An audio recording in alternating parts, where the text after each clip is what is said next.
In 2021, I've decided to do a series of videos that cover the wine regions in the United States. I'm going to start with the Pacific Northwest, and in this video, focus on the state of Washington. Washington is the second largest wine region in the United States, and 7 different wine grape varieties are grown there. 25% of the wine industry budget in Washington goes to grape and wine research. In 1825, the first grapevines are planted in Washington at Fort Vancouver. Fort Vancouver was located where the present city of Vancouver, Washington is today.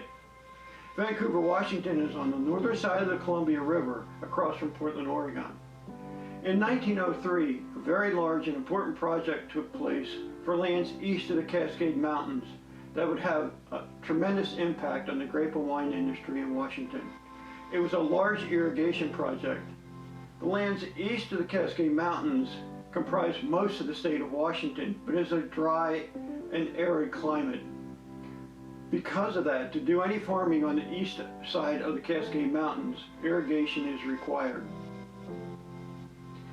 In 1914, the first vines are planted in the Yakima Valley east of the Cascade Mountains, and in the 1940s, a significant amount of experimentation is ongoing to see which wine grape varieties will grow east of the Cascade Mountains.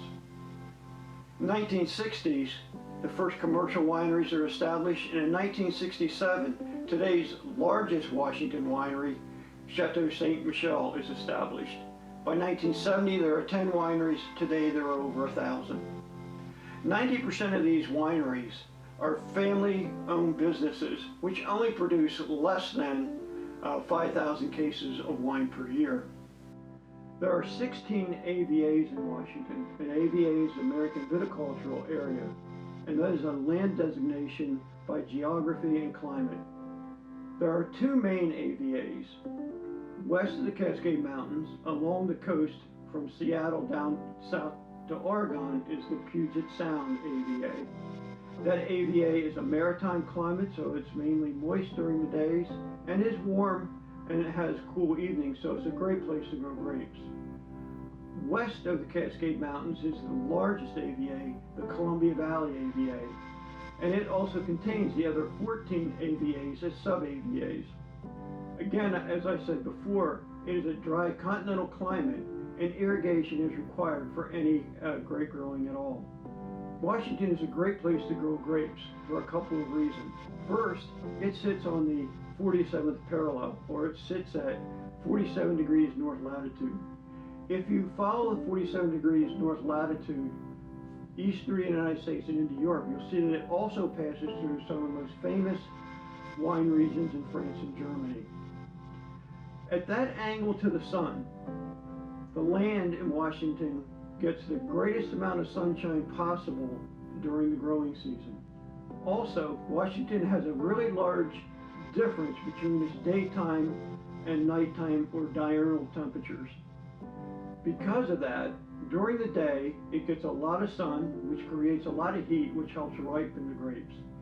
At night, the air remains cool, which helps maintain the freshness of the fruit and that acidity which is absolutely necessary. As I previously mentioned, there are 70 wine grape varieties grown in Washington. The grapes with the most acreage planted are Cabernet Sauvignon, Chardonnay, Merlot, Riesling, and Syrah. This made it very difficult to select a wine to taste that best exemplifies the winemakers in Washington. So I decided to choose a blend. I chose a Bordeaux blend comprised of Cabernet Sauvignon, Merlot, Cabernet Franc, and Malbec. And the vineyard I selected is Spring Valley Vineyard in Walla Walla AVA. The Walla Walla AVA is a sub-AVA of the Columbia Valley AVA. It means this wine was produced east of the Cascade Mountains. The Walla Walla AVA resides in 2 states, half in Oregon and half in Washington. The Spring Valley Vineyard has been owned by the same family since 1910, and they name their wines for past and present family members. I'm going to be tasting a Spring Valley Frederick 2015. Let's taste our wine. Let's check out that clarity, brilliance, the legs, and the color. First, the clarity. Very clear. The brilliance, very nice. The legs, I've got some legs there, some nice legs. The color is a nice, deep, dark red. Well, let's take a sniff and see what aromas we can pick up.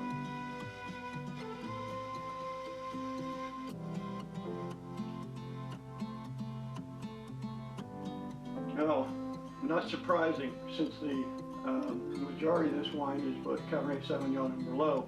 I'm picking up that cedar, that leather, and those cherries. Well, let's try another sniff.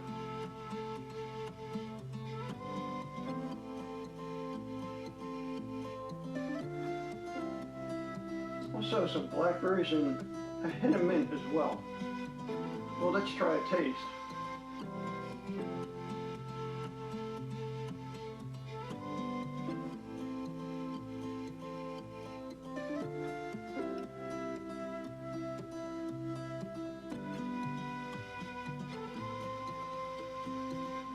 Definitely some oak,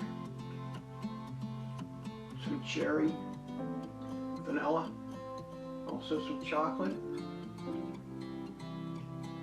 and those tannins are there as well. A really, really nice wine. The body is definitely medium plus, not quite full, but medium plus. The alcohol for this particular wine is 14.45%. Acidity again is medium plus. Sweetness, this is a dry wine, as all Bordeaux blends will be. Tannins, I'm going to say medium plus as well. Overall balance, this is a really, really nicely balanced wine. And I'm really enjoying it.